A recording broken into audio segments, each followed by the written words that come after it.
Hey everybody, I'm Tom Vasel, and today we're going to talk a little bit about dice. Now, I have a collection of thousands of dice, and I'm going to show off some of them in this video to you.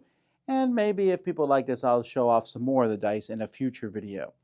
Now, the dice that most people think of, a single die, although it's now legitimate to say a single dice if you want, the single die is the most common. This pair of red dice is probably either that or white or black dice are the most common in the world. You get them in Monopoly, you get them in Risk, you get them in games all over the place. You can make dice look nicer. These look nicer. Sometimes dice will have numbers on them rather than pips on the dice, but the six-sided die is the die you'll see the most in the world. And I like it so much that it has the symbol of the dice tower. I've even made this large one here, and I've made smaller dice throughout the years. I tend to prefer these kind of dice here that have the rounded sides on them, but there are some funky ones you can get. I enjoy these a lot. These are kind of like bone dice. They roll pretty well, as you can see there, and they just have a cool look to them. Other six-sided dice here these are more like cylinders. They're bullets, so they're going to be harder to see. These are cooler than they are actually useful, but it's neat to have some bullet dice. These are skewed dice. Now, I don't know why I like these dice so much. These are the kind of dice that I'm constantly, whenever I see these, I try to collect them. There's just something about them. It just throws people off. When people see them, they go, no, that's not right. These dice shouldn't look this way.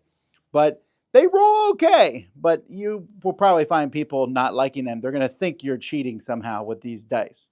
Now, I said a six-sided die is the most famous die in the world, but a lot of people use different shaped dice in games.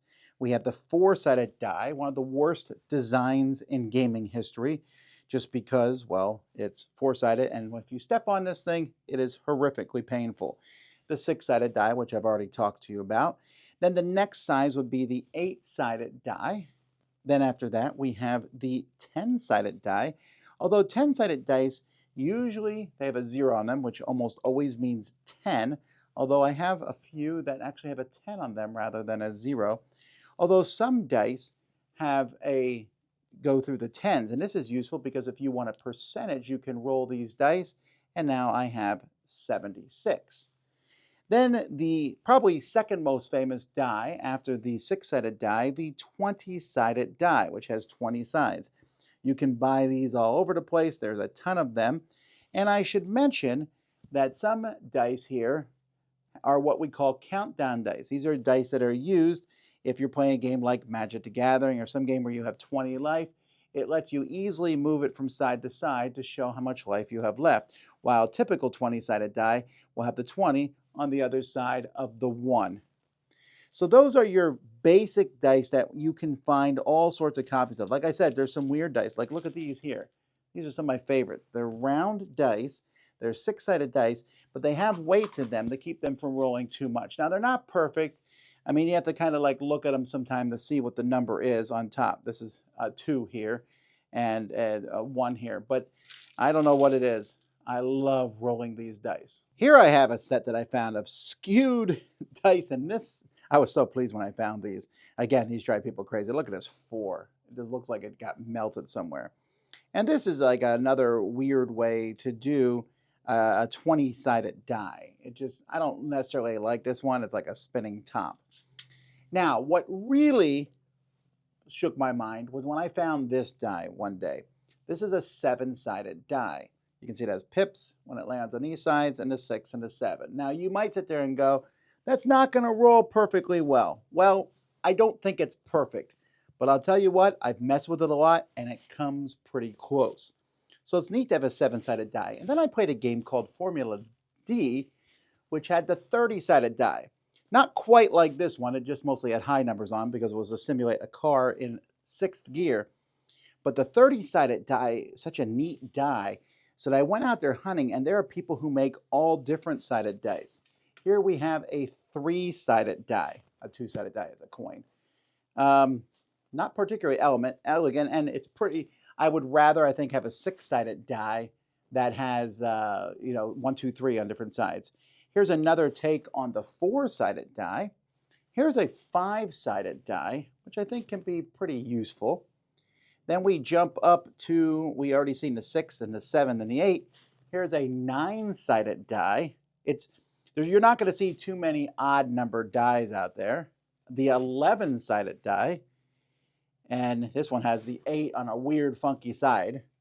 Then we already seen 12. I don't know if I have a 13, but I do have a 14-sided die. And then a 15-sided, a 16-sided die, a 17-sided die, an 18, which an 18, by the way, is one of my favorite shapes for the die. It's kind of a funky die, and I wish there were more practical use for an 18. Weirdly enough, I have a 19. I'm not sure why the 19 is there. Then after 20, we jump to 22. I have a 24. You can see the dice are getting chunkier and chunkier. A 26, a 28, and you've already seen the 30, although here's another 30 for you if you want to see one. Then I found a 36-sided die, and then I have, I believe, a 60-sided die here. It's funny because this one looks like it's smaller than that one. And then we can go up to 100 or 120-sided die, but we'll save those for a future video. So that's kind of the different dice that that are out there. I like these weird-sided dice. Finding a use for them is hard. This is much more practical. It's a 12-sided, but this is called a double D6, which means it's just a 6-sided dice on a 12-sided. And I think these roll better. You know, when you compare it, there's something that's just more, I don't know, this one just feels like it rolls better as opposed to just a 6-sided die. I have dice that have letters on them. I believe is a 26-sided die with all the letters of the alphabet on there. If you can't figure out what to name your kid, start rolling it, and then maybe you'll hit it right. A couple last dice I'll show you before we're done here today. I have some magnetic dice, and I thought these would be cool, and you know what? They're not. You know, they're cool in theory, but dice that roll together and snap together, not sure what the point of that is. And then we'll end this video by showing you some teensy little dice. Look at these. I'll put a normal-sized die in there for comparison. He's the daddy. Look at all these little dice. Little dice do not have much use, but sometimes they're used for markers in games or something like that. Anyway, folks, that's a bunch of the dice from my collection. I'll show you more sometime in a future video. Until next time, I'm Tom Vasel, and you've been watching The Dice Tower.